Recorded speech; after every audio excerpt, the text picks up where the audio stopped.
What a lot of fans might not realize is that, you didn't, when you arrived in WWE at the height of the Attitude Era, you weren't really a huge fan of a product or particularly familiar with these huge names, were you? It was pretty new to you. Is that right? Yeah, so I watched with my dad growing up as a kid, and I watched Andre the Giant. I watched Ric Flair. I don't know what Blackjack Mulligan was somebody else that stuck out to me. And I'll never forget my dad also surprising me with tickets. And we went to the Township Auditorium in South Carolina.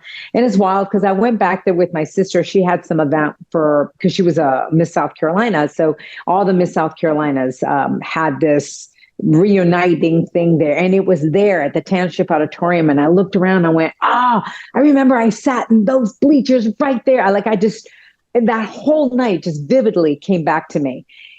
But then, I went to college and I just fell out of wrestling. So by the time when WWE came calling in that audition, that I wasn't looking for this, it's just an audition that came my way. And the best thing I did was take my agent's advice when he said, just go to the audition. You never know.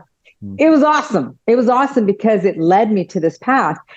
But yeah, I mean, when they were like, okay, so this is, who we want you to announce. And I'm like, who's The Rock? Who's Stone Cold? I don't know these people, which is crazy, right?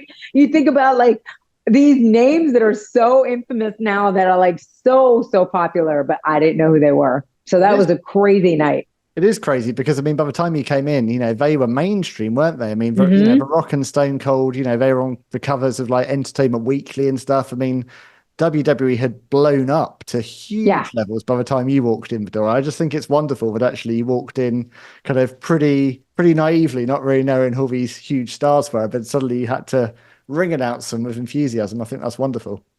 You know what I love? I love God puts us in certain situations. We don't understand why it's happening in the moment.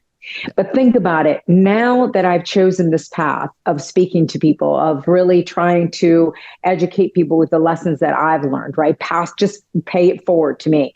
I can now teach on these sink or swim situations. I mean, if anything, that was a sink or swim situation, and I was doing it on live television, right? I can teach about you don't have to be 100% ready to seize an opportunity. So many people don't want to move forward. They're like, I'm not ready. I'm not ready. Nope, I'm not ready. And I'm like, no, you got to do it. And then use whatever you have in your back pocket from all the experiences that you've been through in life. Use that to get through it and then go home and start studying and start learning and just keep showing up.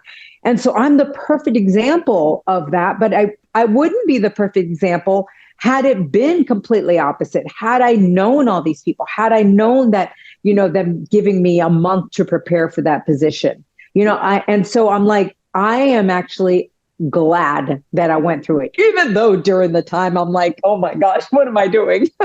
I'm not gonna lie. Can you remember your audition and who they had you announce or how it worked? Because I've heard stories over years like Eric Bischoff having to like interview a broomstick or sell a broomstick or something like that. Like, what was your audition experience like? I had to sell a roll of tape. So, and I couldn't sell it. It was black, and I couldn't sell it as tape. And they don't give you any time to think about it. So basically, and I found out why they do that, because it's live TV. And so they need to know how quickly can you think on the spot, which is why they don't give you any time to think about it. So basically they handed me a roll of tape. They're like, okay, you've got 1 minute to sell this, but you can't sell it as tape. Ready, go. So that's it. You're just like holding this black roll of tape. You're like, and so the first thing that came up to me was making bracelets out of it, making like Xena bracelets out of it. And then I had like 30 seconds left. And I'm like, when you're at this party and your pants, you realize you didn't put on a belt and your pants are falling down. No problem. You just roll the tape underneath your shirt. You put your shirt over it. Seamless.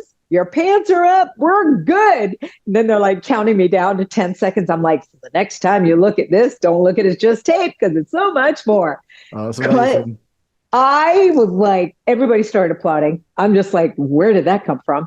But it showed them. It showed them that I could think on the spot. And man, did I have to think on the spot. Live TV, there's nothing like it.